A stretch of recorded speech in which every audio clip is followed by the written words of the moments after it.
And welcome to ComicsDC's first attempt at doing a panel via Zoom.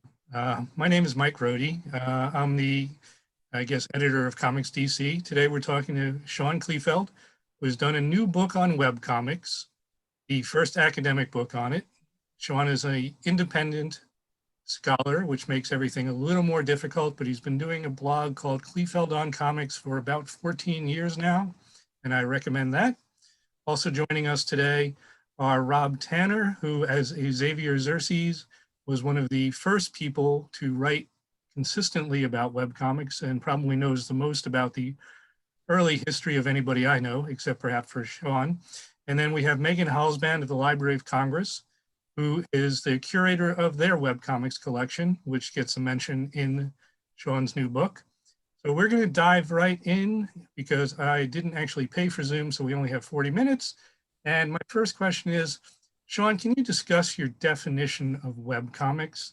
It seems to have two important components, authorial intent and a technologically defining point, i.e. it's an electronic image, not a different type of file. Is that accurate? Well, as far as I'm concerned, yeah. I'm kind of came into writing the book with a not dissimilar problem to what Scott McCloud had with understanding comics back in the day, and that no one had really sat down and defined it officially. So I had to, that was one of the first things I had to do, is kind of narrow my scope down to figure out what exactly I'm going to be talking about here. So yeah, to your point, those two components were what I kind of deemed as pretty critical in differentiating webcomics from just any sort of other comics out there. I think authorial intent is certainly one of them, particularly because if you look at comics that are just simply on the web, there are a lot of them that weren't intended to be, or at least not by the original creators. And I think a prime example is that is like newspaper strips, right? You can go to Garfield.com, you can go to Peanuts.com and read, traditional newspaper strips. You can find latest Beetle Bailey or Blondie or Hagar the Whole Girl or any of those. They're all online, but that's not what those creators are trying to do with them, right? They're designed for newspapers.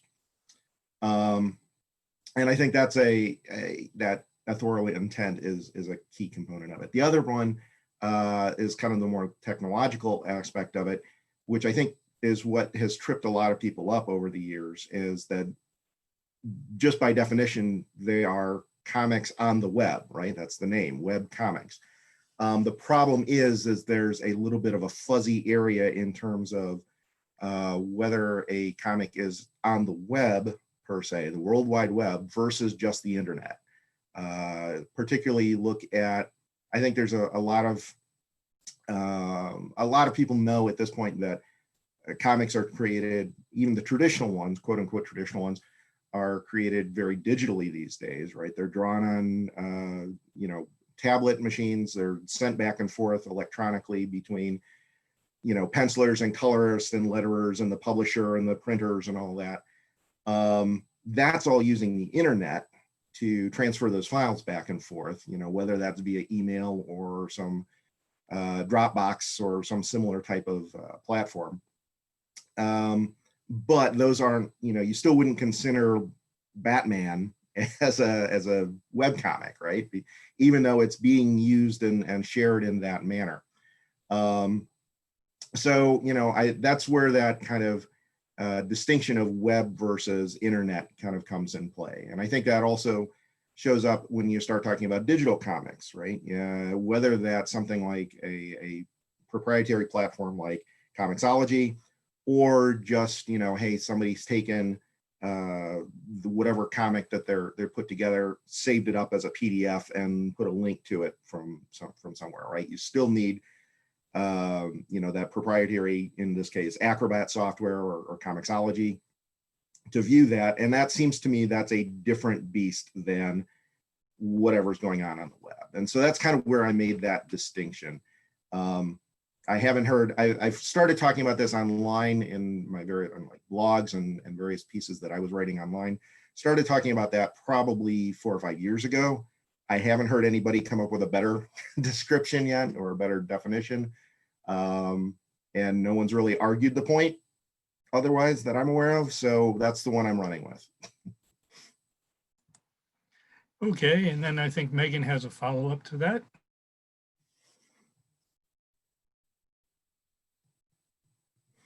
Sorry, just let me unmute myself. Yeah, I was wondering if you could talk a little bit about, let me bring up my question.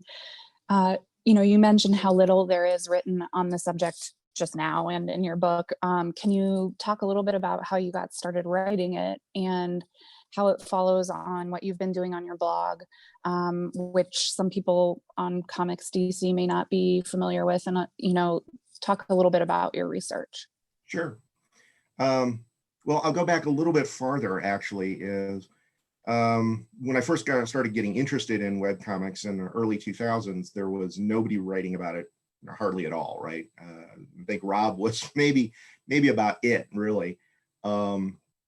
And so I just looked at it and thought, hey, this is a cool thing people are doing. And I started investigating it out of my own curiosity. And even in I started getting into it 2002, 2003, 2004, that kind of ballpark area.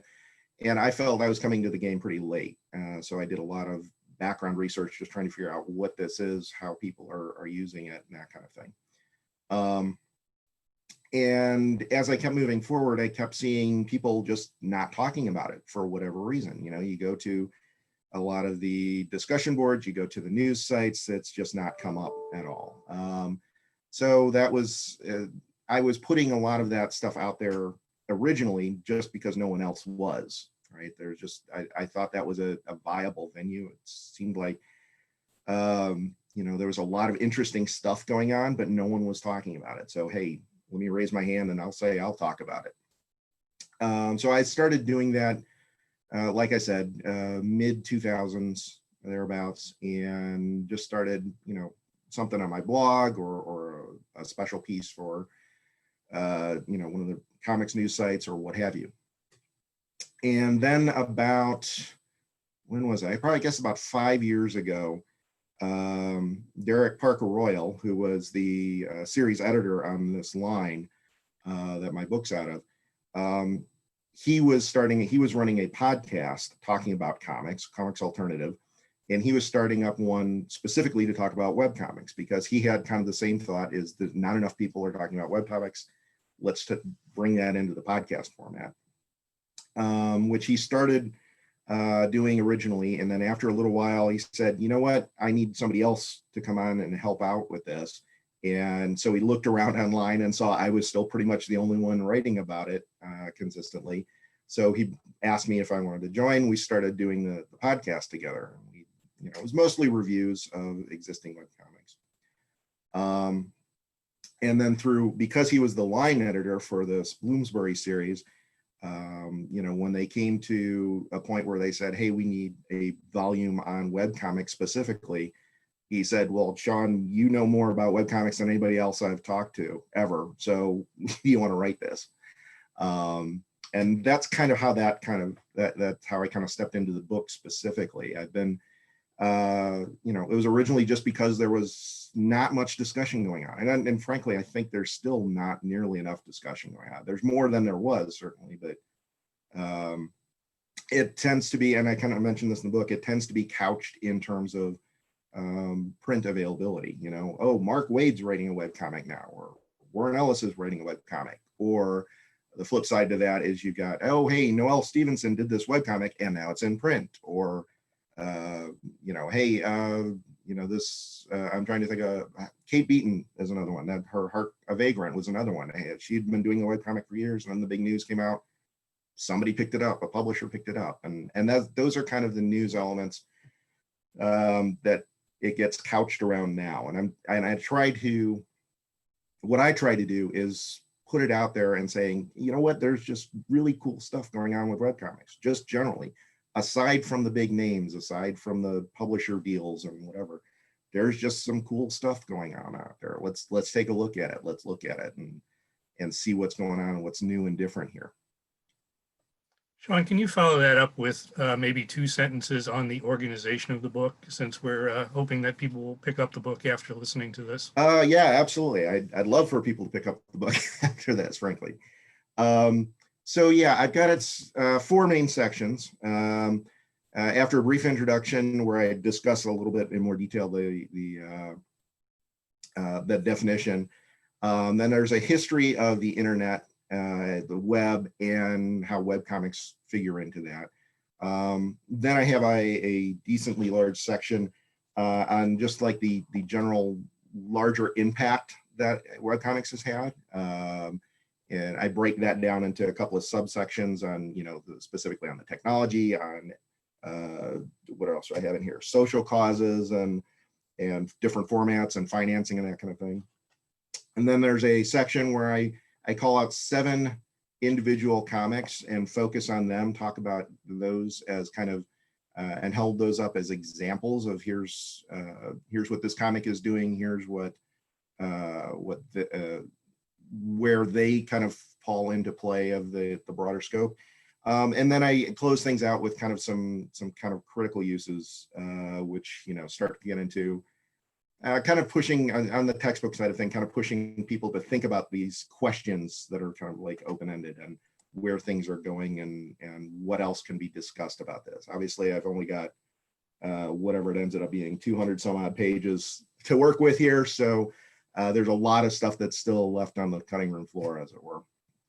So that's where. Yeah, I had that impression that you could have easily added more in there. I'm going to hold up the book here for people to see it, and then we're going to cut over. There we go. We're going to Robb Tanner, who's got a couple questions that come directly. Hey, Sean.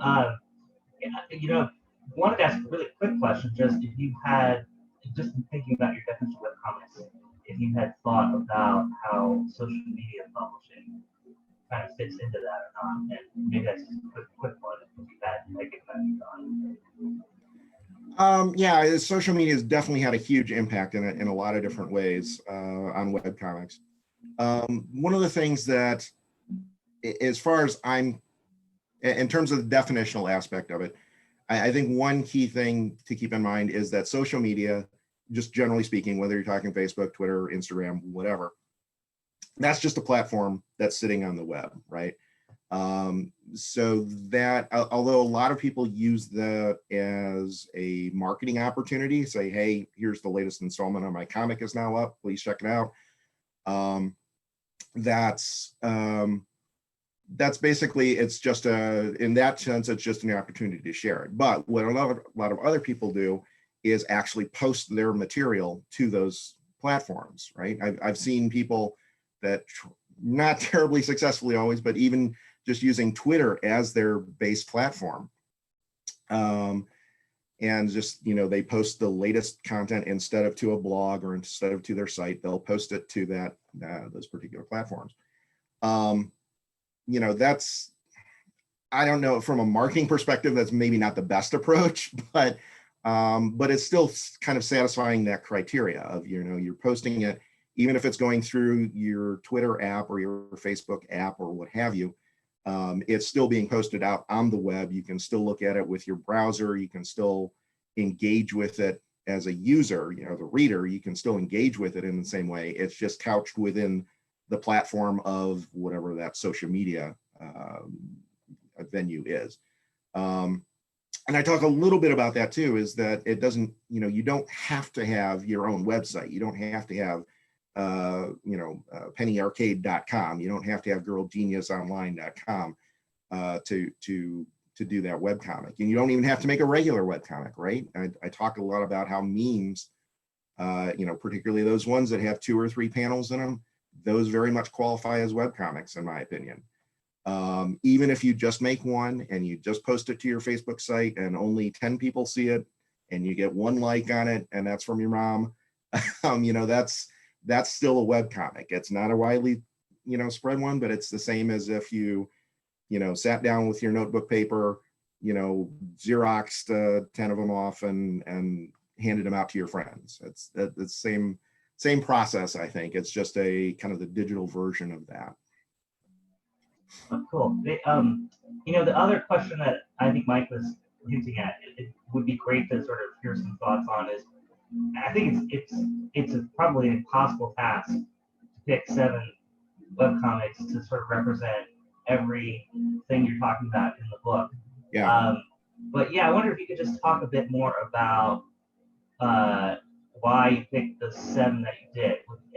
Which actually, even for someone who, I think Mike, I've been reading webcomics. I think we both have similar history of reading for a long time. One of the ones you picked, I was not familiar with, so it was interesting and surprising.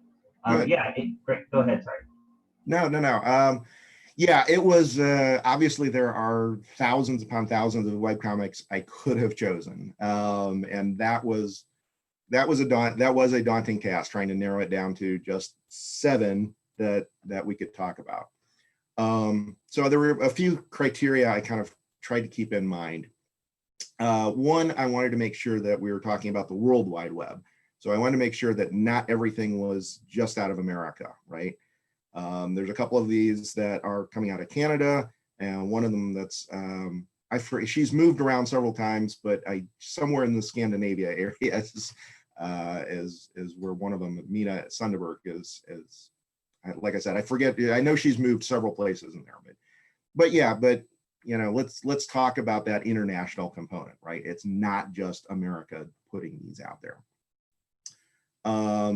Second thing, I wanted to have a variety of formats, right? As some of those are more long form story, drama type pieces. There's some of them that are a little bit more, gag type strips. One of them in particular is more on that educational side, this kind of social justice side. So I wanted to get a range there. And I also wanted to get a range of creators. I tried to, it's split, I think, roughly evenly between male and female. I will admit that I missed a little bit in terms of representation, racial, ethnic representation. There is some of that in there, but not as much as I possibly could have gotten. Unfortunately, I was focused a little bit more on the characters' representation than the creators. So I did miss a little bit there. But one of the other interesting things that I was considering is, you guys all know, book publishing is a long road, right? As I actually started working on this, I think it was back in 2016 was when I first started with that. And it's just now coming out. So one of the things I had to keep in mind was, as I'm choosing some examples, I wanted to have something that was still likely to be ongoing when this actually got published. So if you actually look at the examples, they tend to skew a little bit older because I knew that, Phil and Kaya Folio have been doing this for a while now. They're probably not gonna quit.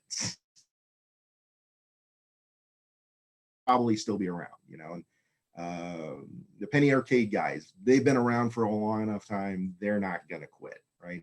So there was that aspect to it. There was a lot of good new comics that are out there, certainly, but I didn't feel comfortable putting those in there because I wanted to make sure, when this comes out and maybe a year or two afterwards, it's still viable, that somebody can still go to these websites and still check them out.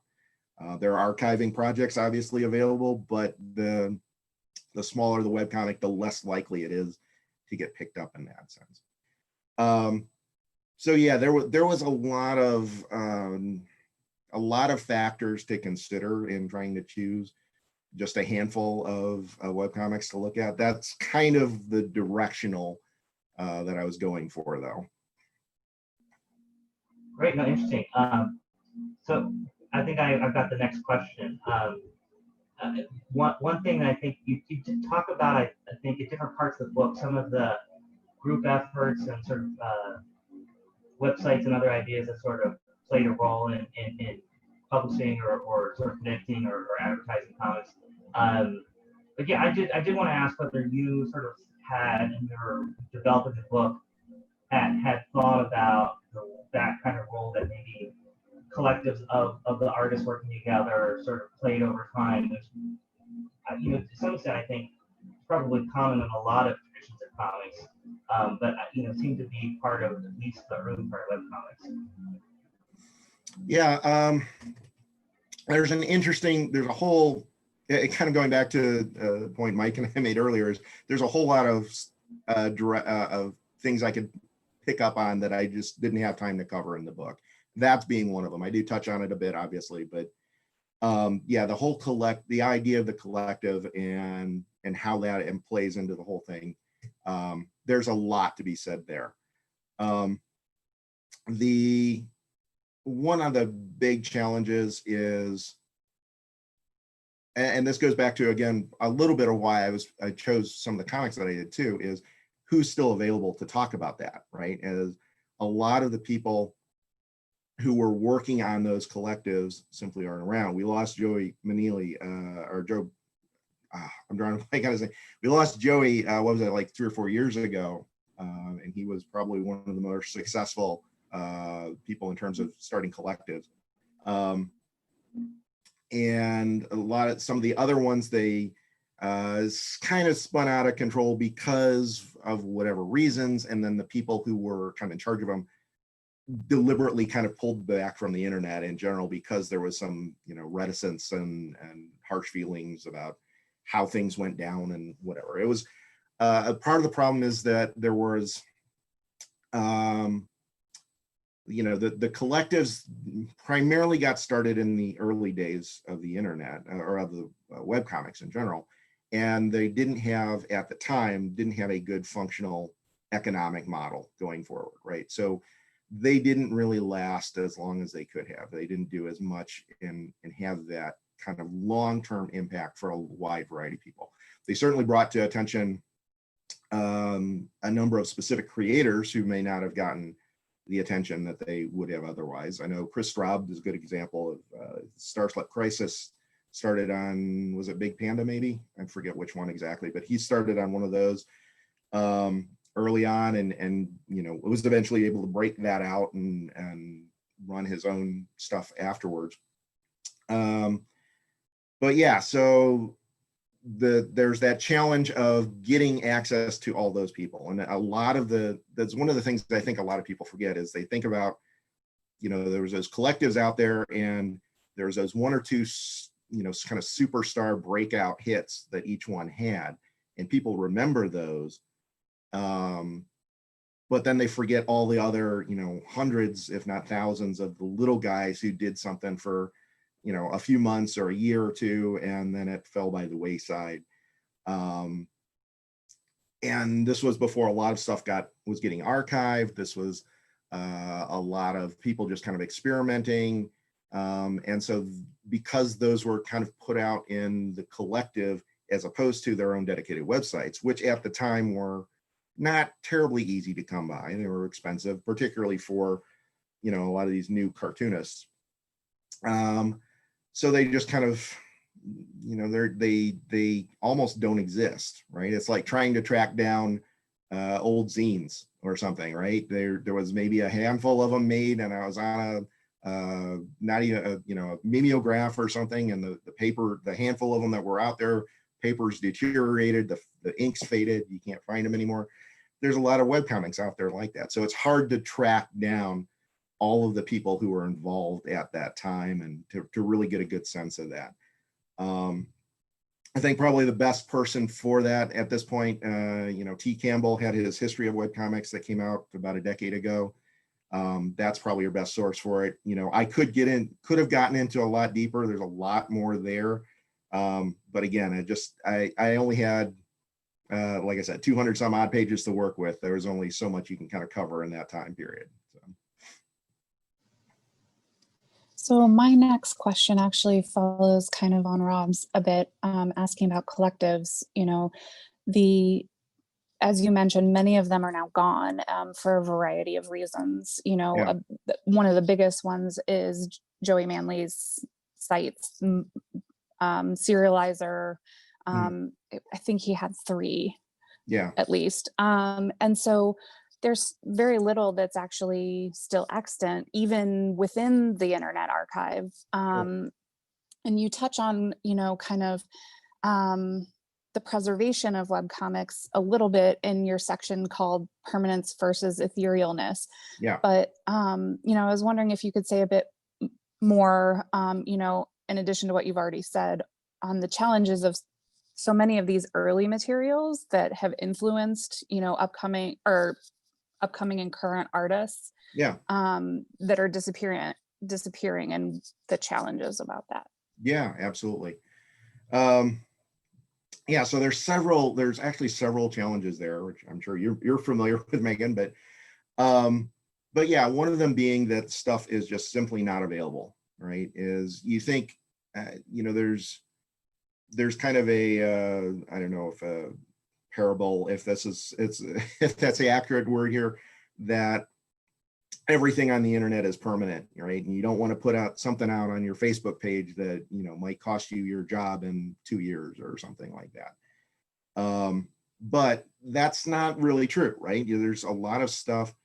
These files are all digital. They're, I think this is something that librarians have been struggling with for a couple of decades now, is how do you archive that material, right?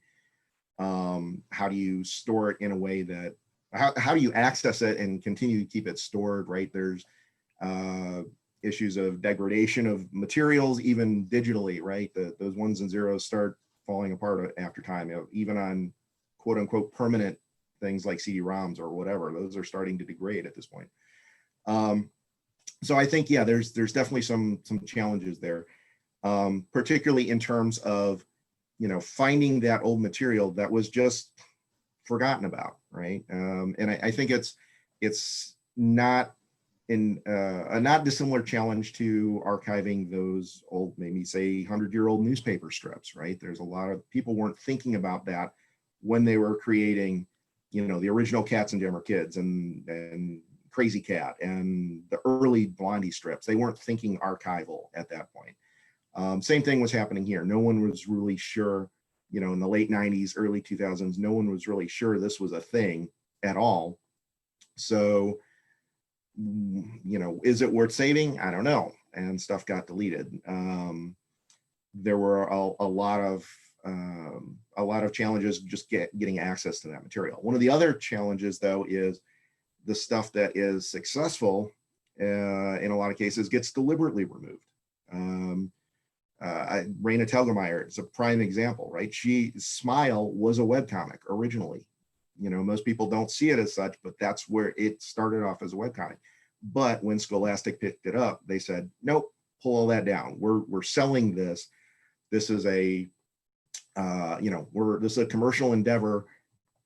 Pull this down so people don't get it for free. We want to be the arbiters of who can see this or not. So there's a lot of stuff, and that still happens. I don't know that it's, you know, you can argue whether or not that makes sense from a marketing perspective or a promotion perspective or whatever, but that's the reality of what happens, right? And that still goes on. I think a lot of publishers still see that. I think you know, so, you know, you can capture some of that, but if you're not there right at the right time, you miss it and it's gone, right?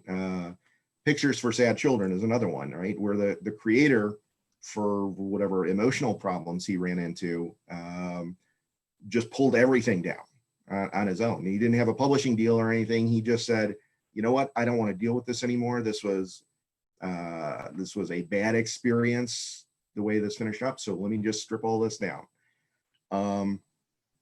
And yeah, so you have to kind of be there at the right time to be able to pick that stuff up. And that's particularly challenging with webcomics because so many of them they're ongoing, right? There's a new update every week or 2 weeks or whatever their schedule is. And if you happen to miss one, you happen to miss that, you know, that little window, then you lose that capability to capture that. So, and it's hard with, you know, with at least with kind of published comics, with print comics, there's sort of a set of gatekeepers that say, okay, we can only put out so many of these.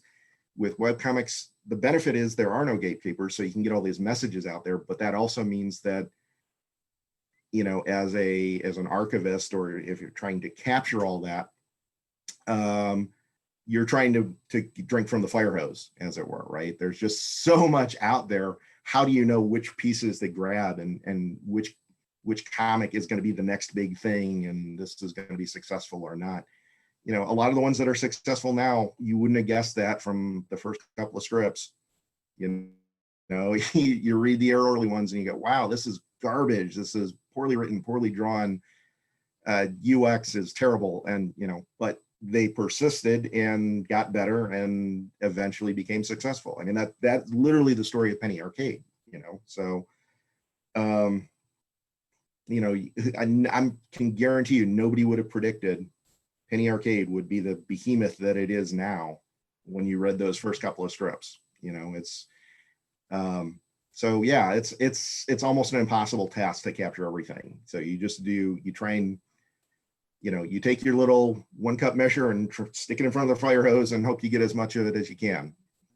I don't know that there's a good reason, a good solution to that, but I know a lot of folks are trying, and that's probably the best approach, is that we've got so many people trying to capture all this, so many different librarians looking at it, so many different archivists looking at it, so many fans looking at it, that hopefully we'll keep at least some measure of a snapshot of what was going on. I think we're coming up to the end of our time, but this has been really wonderful discussion. To the extent we have a few more minutes, I did want to just ask briefly, I think you made some really interesting sort of discussion and points of the book about some different aspects of webcomics, a lot on the different business experimentation models that had to go through, and also some about the sort of webcomics as art form.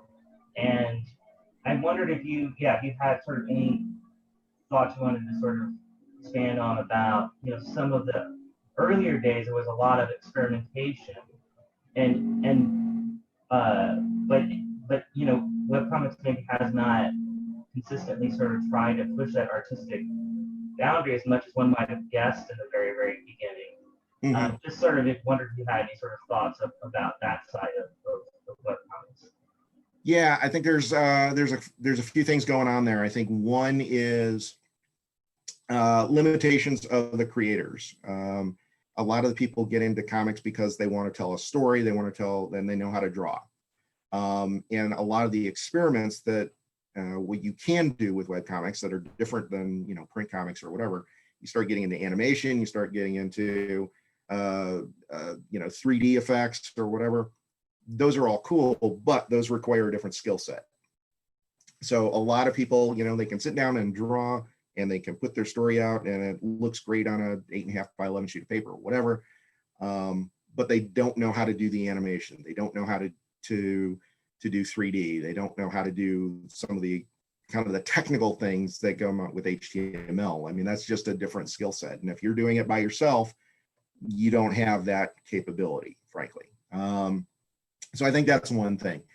Another aspect is that people are looking at the financial end of things, right? Is they're saying, here's this cool thing I can put together, but if I'm going to make money at this, I'm going to have to sell it as a book later.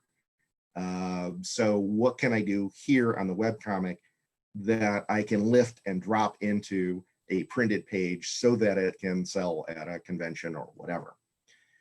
So I think a lot of people that's a little bit more recent on things. You know, they're looking at that from a financial aspect. They're looking at it from a practical marketing aspect. Who've done like web comics with some cycle animations and some cool bits like that, and then just ignore that part for the print. They have like a separate version for it or additional work. So you know, there's that debate on, is that worth it creatively versus financially, right? So, and some people say yes, most people seem to say no, right? They enjoy the comics, they enjoy putting stories together, they don't enjoy the production end of it. Particularly, I think with webcomics, you get that a lot too. Is one of the reasons, like when I first started in, say, graphic design many years ago, one of the reasons I picked up on the web, on the digital aspect of it, is because I didn't like that fiddly production garbage that you have to do in the actual print world, right? Registration issues and all that. And if you don't like that stuff, you know, that's a pain in the butt to try and do all that to get things ready for a book. So I get why, you know, these creators, they might want to do something cool on the web, but then decide, you know, that's just, I don't want to deal with that on the book side of things. I don't want to deal with that later. So I'm just going to ignore that part altogether. So I think there's a couple of things going on there that kind of prevent more people from experimenting with it. I think the experiments are unique in that you have to get the right person with the right kind of skill set mix, with the right mindset mix, that they're looking to create something artistic for the sake of creating something artistic and